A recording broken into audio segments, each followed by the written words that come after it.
Good afternoon, and on behalf of United Chambers of Commerce of the San Fernando Valley, you're all very, very welcome to this, the 8th annual Mayor's Luncheon. About 8 years ago, right after Antonio got elected, became mayor, Richard Lehner and I were talking one day, and he said, you know, it would be really great if we could have the mayor do a state of the city in the Valley. And the Valley is one of those areas, I don't think I have to tell anybody here, we have had to be loud to make sure that Valley gets its fair share. But things have been different the last 8 years. This mayor and this administration have spent time and resources in the Valley, and you can see some of the differences. I met the mayor, I guess it's about 14, 15 years ago, and just felt very comfortable around him and have become a friend of his, I think, or he's become a friend of mine. And I find it very rewarding to step up here each year and have an opportunity to introduce him. Since this is the last one that I'm going to have an opportunity to do for his benefit, I wanted to make sure that everybody knew that he has been phenomenal for the Valley.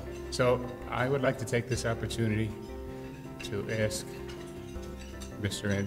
Antonio Villaraigosa to finish his bite and swallow and step up to the stage. My friend and our mayor, Antonio Villaraigosa.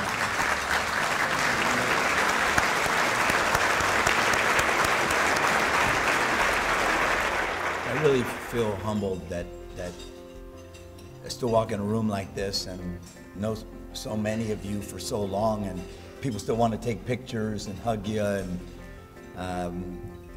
treat you with such graciousness and warmth. And you're right, this is 8 years straight, and every year we've come, we've shared some of what's gone on in the past year, and I'll tell you something, I'm gonna miss this.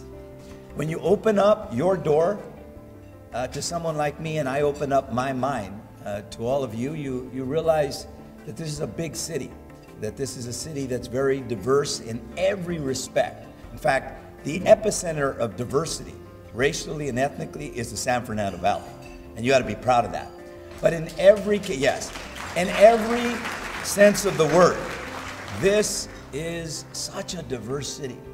On the academic performance index, 800 is the level that you call a successful school, okay?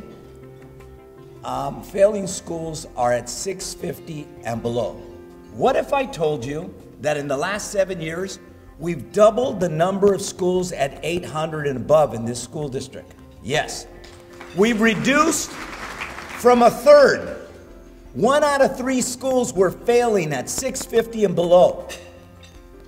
We reduced from 33% to 10% the number of failing schools.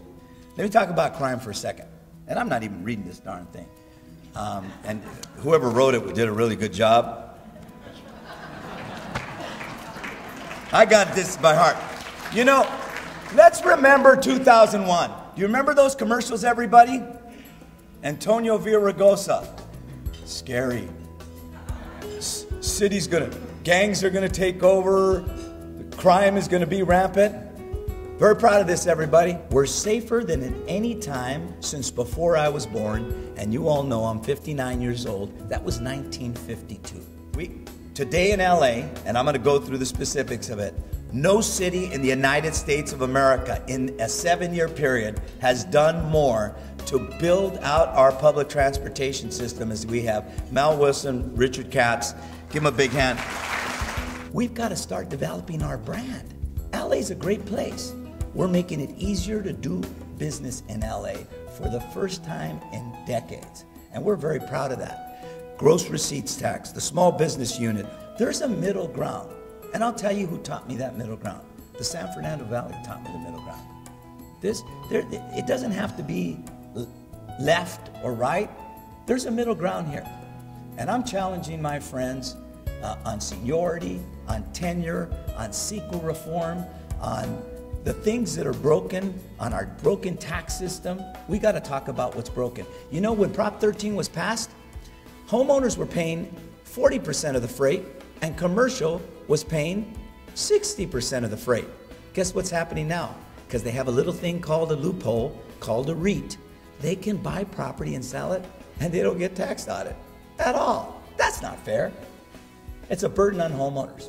But in order for our government to be smarter and better and more efficient, fairer to our taxpayers, but also to our employees, we're going to have to figure out a road here that says, you know what, we got to do what's right. Doesn't have to be popular.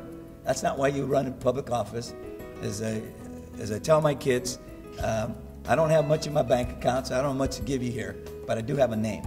That name is Villaraigosa, and it stands for something. Thank you very much. Thank you all. I love you dearly. Thank you. Thank you.